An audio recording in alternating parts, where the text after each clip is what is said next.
এরকম করে যদি তোমাদের শিখিয়ে দিই, তোমরা দেখো 10 সেকেন্ডের মধ্যে অ্যান্সারটা করতে পারবে। এরকম যদি টাইপের থাকে, sine theta plus cos theta by sine theta minus cos theta, ঠিক আছে, সমান সমান 4 হলে কট থিটা সমান কত, বা ওখানে যাই থাক, ঠিক আছে, তোমাদের কিন্তু সঙ্গে সঙ্গে হয়ে যাবে। আচ্ছা, যদি এরকম থাকে ডাইরেক্ট কী বসাবে,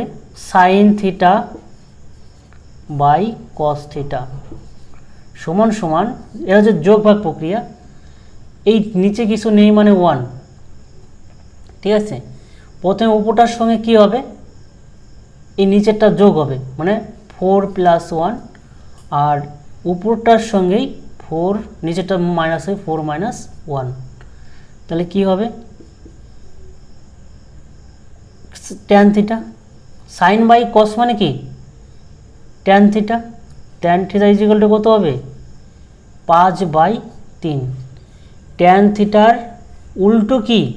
এই ট্যান থিটার সমান যদি টেনে যদি কট লিখি, এই মানটা উল্টে যাবে 3/5।